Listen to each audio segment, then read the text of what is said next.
Donald Trump just pardoned 1,600 people in one go, including violent criminals and insurrectionists.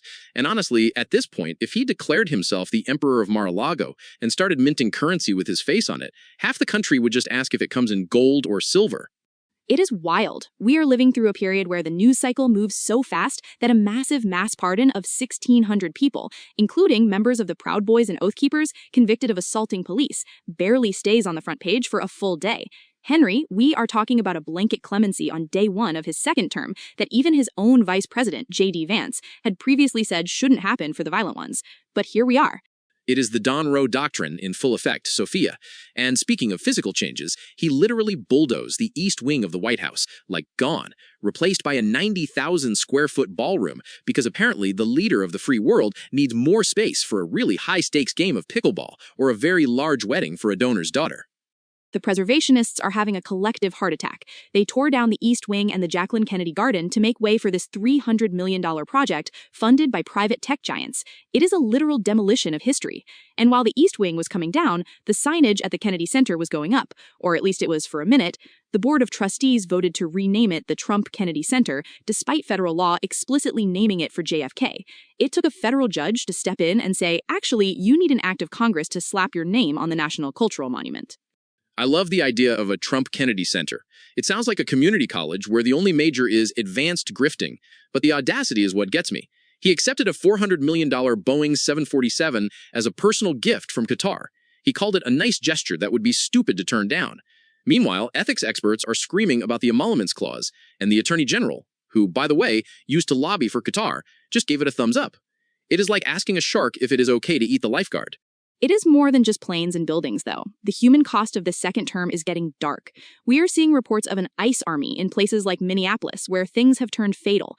2 U.S. citizens, Renee Good and Alex Prey, were killed by federal agents in January 2026.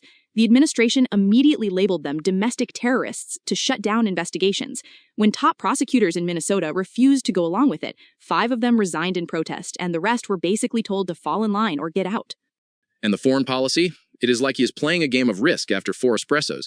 He has threatened to annex Greenland, told Canada they might be next, and actually launched a military operation into Venezuela to abduct Nicolas Maduro. Then there's the war with Iran. We are hearing reports that on day 1, a U.S. Tomahawk missile hit a girls' school in Minab, killing 175 people, mostly children.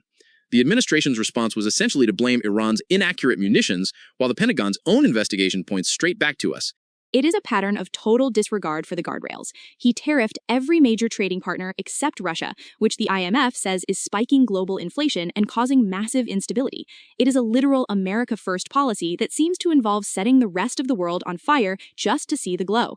Even the Epstein files, which he promised to release, came out heavily redacted and missing key documents involving allegations against him until the Justice Department was forced to release them later.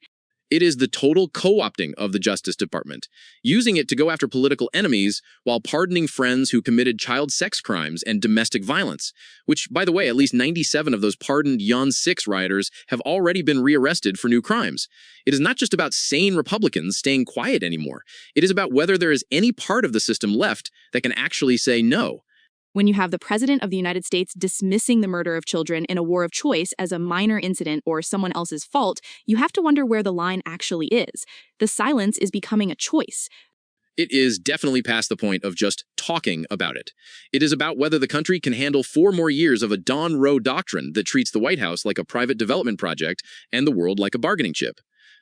Share this episode with someone who thinks the news is just politics as usual and see if they still feel that way after hearing the list.